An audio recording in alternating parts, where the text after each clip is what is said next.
Welcome back, fellow folklorists, to another episode of GRIMM Digital Folklore, where we look at the stories and inspiration behind your favorite games. As I'm sure you're all aware by now, Sekiro was awarded the Game of the Year at the Game Awards. It's not hard to see why either. From the story, to the level design, to the combat, Sekiro was clearly a labor of love. With that in mind, today I'd like to talk about some of the art design in the game, and how even some of the smallest design choices can tell us more about the game and its characters.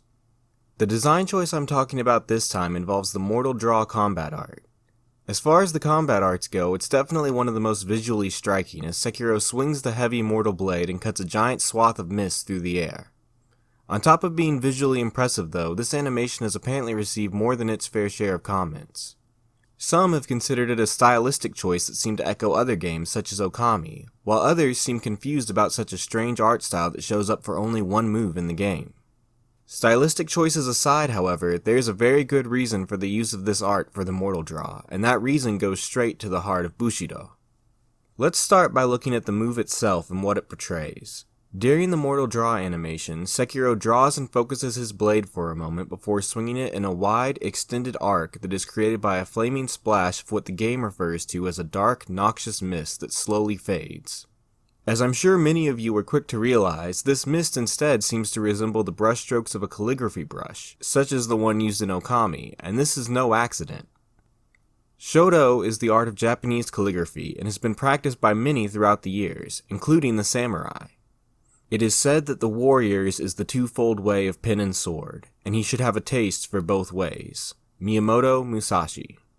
The reason for practicing Shoto alongside swordsmanship was that both of these arts were linked through a connection to Zen Buddhism. Just like the stroke of a blade, any mark made with a brush couldn't be undone, so the practice of both was considered important in Bushido. This is the relation that the Mortal Blade is referencing by choosing to use such a stylized effect, but it could be argued that the connection to Zen goes even further still.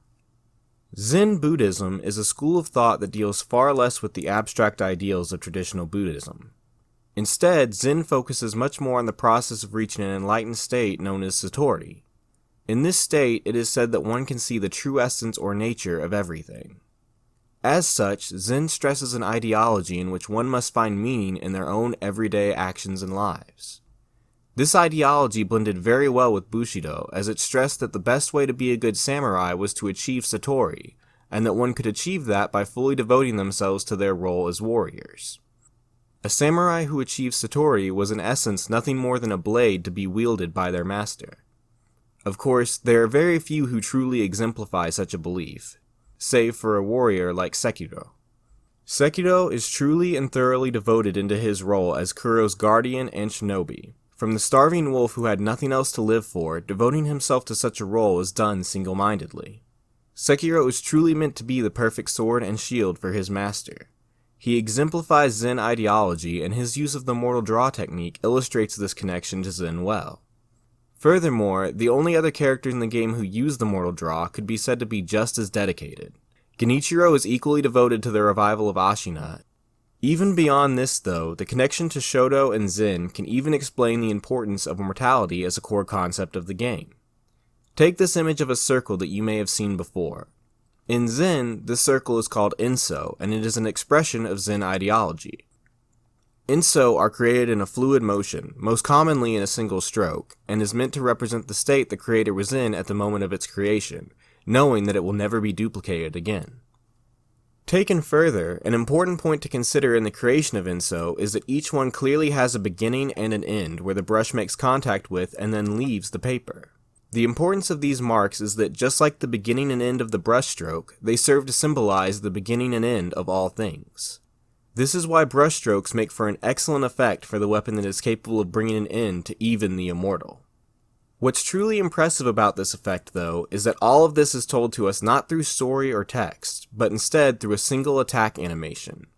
This one animation not only visually illustrates the extra gravity of each Mortal Draw attack, but it also can illustrate a character's connection to Zen. Furthermore, it serves to emphasize the finality of each stroke of the Mortal Blade in a game where death is not always the end.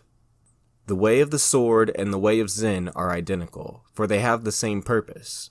That of killing the ego. Yamada Jirokichi. Well, this video was a little bit different from my usual, but I hope that this helped to show how Sekiro uses every design choice to its fullest. Please let me know in the comments below if there are any other design choices in the game that stood out to you, or if you would like to see more videos like this one. As always, if you enjoyed this video, please make sure to like and subscribe or follow me on Twitter, and I will see you all next time. Until then, fellow folklorists.